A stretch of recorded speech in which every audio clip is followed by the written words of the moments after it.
Millions of Europeans are losing their jobs. The EU wants to raise €100 billion to help. London. The European Union is preparing fresh action to support workers as layoffs within the bloc skyrocket. The European Commission on Thursday proposed a new €100 billion, $109 billion relief initiative that will provide loans to member states who need funds to support jobs. The Commission plans to use the European Union's strong credit rating to tap financial markets and then lend the funds cheaply to member states. The program is meant to encourage companies to reduce employees' hours instead of laying them off completely, a model used in Germany. Workers would receive compensation for hours not worked.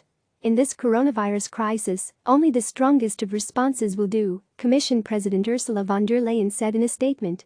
Every available euro in the EU budget will be redirected to address it. The loans would be guaranteed by member states and directed to where they are most urgently needed, according to the Commission. The measure still requires approval from the bloc's 27 members.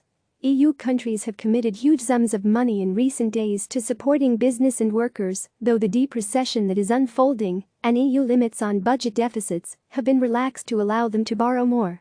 The European Central Bank has also promised to pump hundreds of billions of euros into markets this year to prevent the shock triggering a new financial crisis. But the bloc is deeply divided over whether to issue debt, dubbed Corona bonds, to raise long-term financing for all member states to help pay for measures to cope with the pandemic and support economic recovery once it is passed. German Chancellor Angela Merkel, backed by the leaders of Austria and the Netherlands, has opposed doing so. There are particular concerns about Italy, which has been hit hardest by the pandemic and already has significant debt.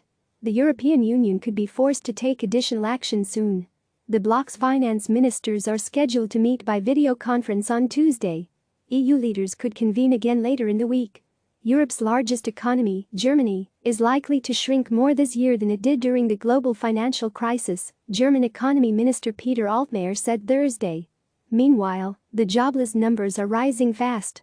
In Spain, unemployment in March rose by 302,265 people to 3.5 million, the largest increase on record, the country said Thursday. The number of French employees on partial unemployment support has reached 4 million and is strongly increasing, Labour Minister Muriel Pénicaud said Thursday. The United Kingdom, which left the European Union earlier this year, said the number of people claiming universal credit welfare benefits rose to 950,000 during the last 2 weeks of March. Nadine Schmidt, Barbara Wohiser, Mark Thompson, Max Ramsey, Tim Lister, Al Goodman and Ingrid Formanek contributed reporting. Click subscribe to receive the latest news.